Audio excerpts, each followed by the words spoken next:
Thanks for joining me, everyone. Kent Hovind is my guest this segment. He is the official Dr. Dino from the Dr. Dino website.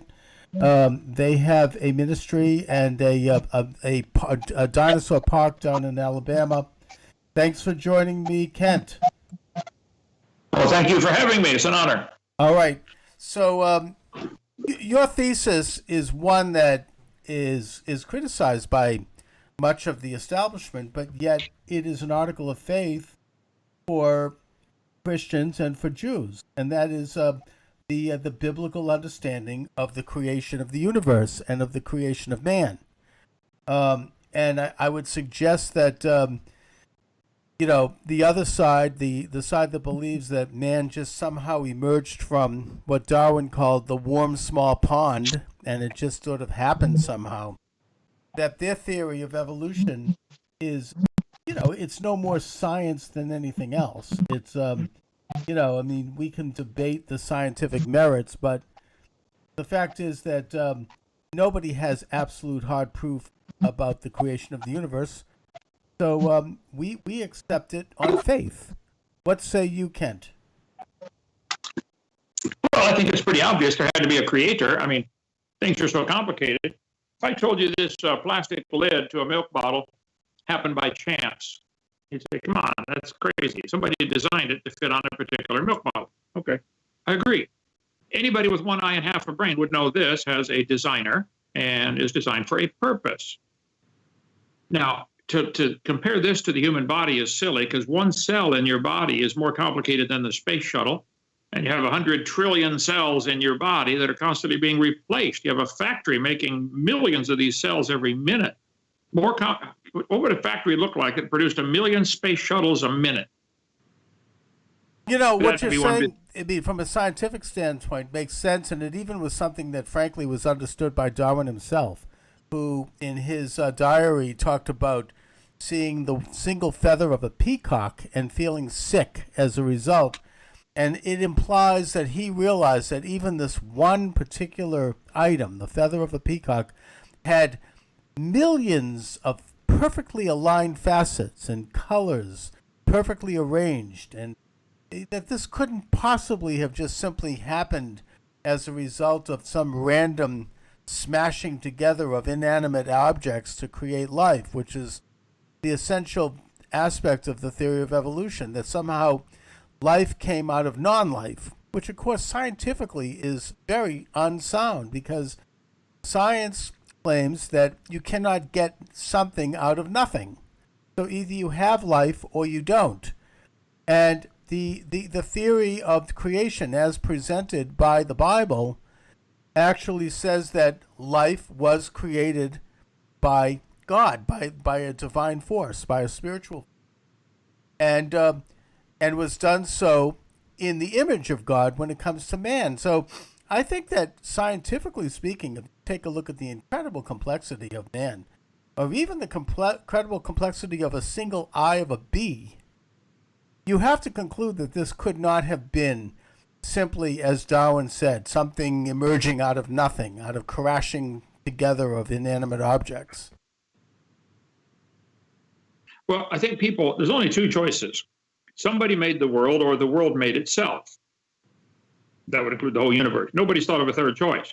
Yeah. Either somebody made it or it made itself. Well, there are people who don't want to believe God made it. So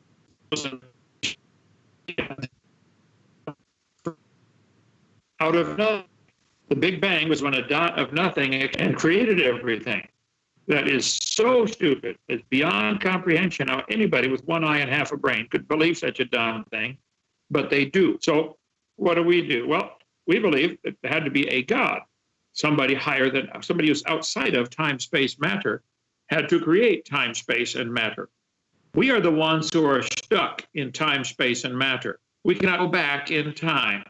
Have you ever wished you could go back just 5 seconds to undo the dumb thing you just did? You ever been there before? Of course. So the atheists always say, well, if you go back in time, I say, stop. You can't go back in time.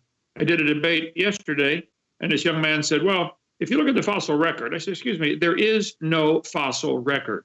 There's a bunch of fossils. but there's no record. They don't talk. They don't have dates on them. You're putting your interpretation on them to make them say what you want them to say. You squeeze the data hard enough, it'll confess to anything. And so the truth of the matter is, there is overwhelming evidence that the universe had to be created and that it cannot be billions of years old. It just can't be. Now, the Bible claims that God did it in 6 days. I cannot prove that, but I can tell you that's the only way it'll work. There's so many millions of symbiotic relationships where certain animals require certain plants or they can't live.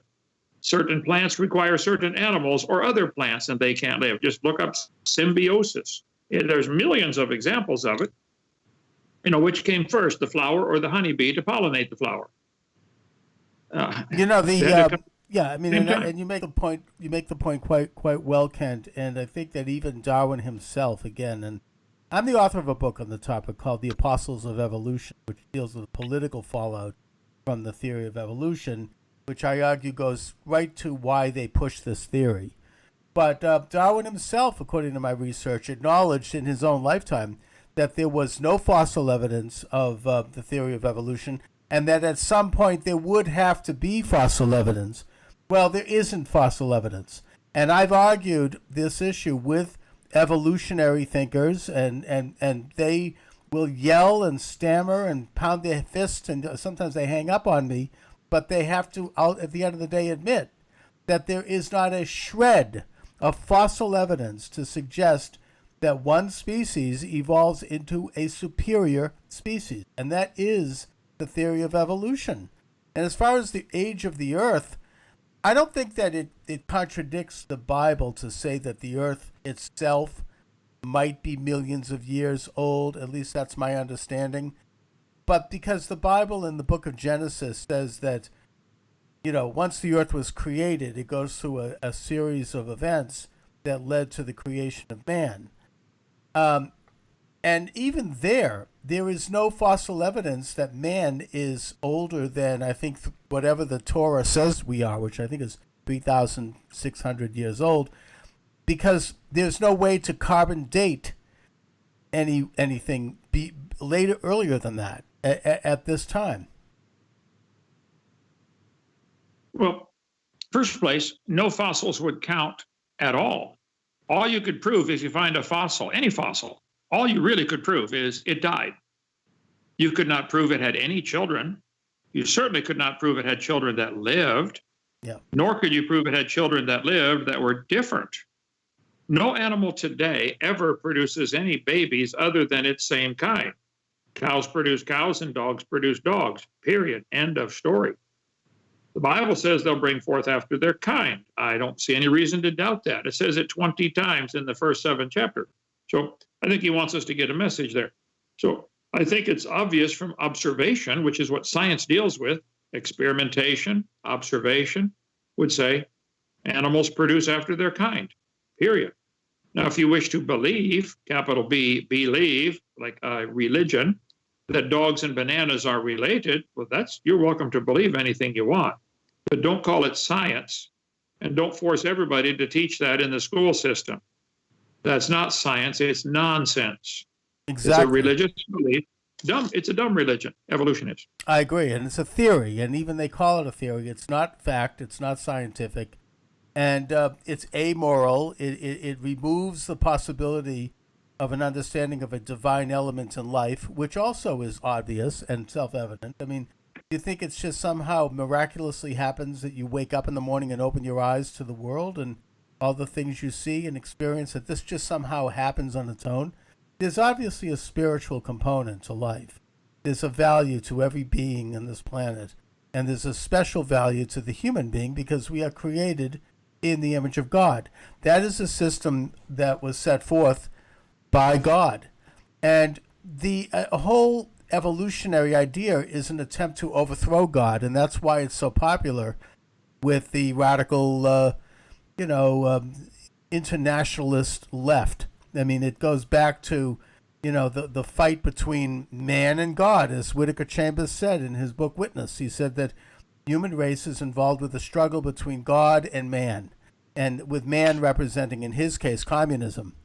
And that if you either you believe that we're created by God, or you believe that man is supreme in the world and that man can mold and shape human life because you have it with a clique of superior enlightened people. And that's the struggle that we've had in every generation since Adam and Eve, and that's the struggle we're having now. Well, that's why I started this ministry, drdino.com, DRDINO, and it's called Creation Science Evangelism.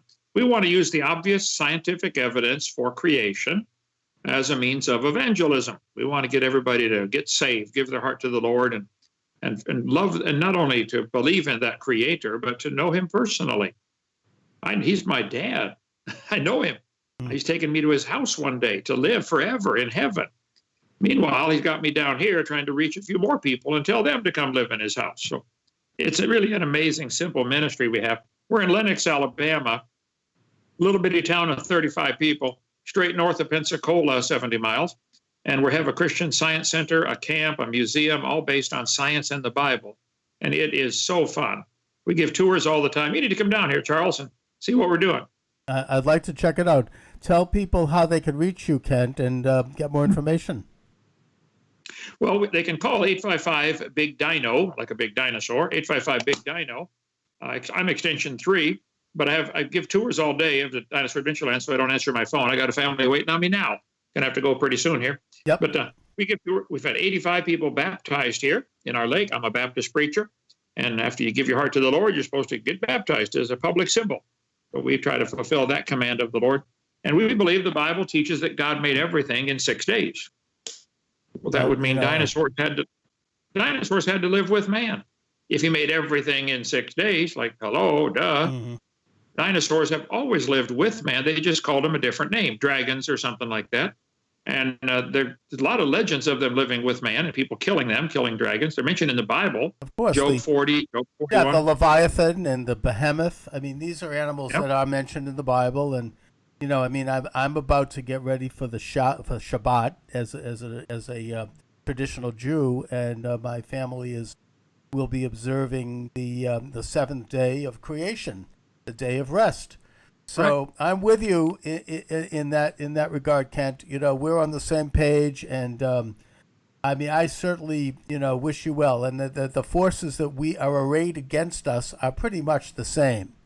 You know, they're the atheistic, materialistic world order forces that want to impose their rule on reality, let alone on human civilization.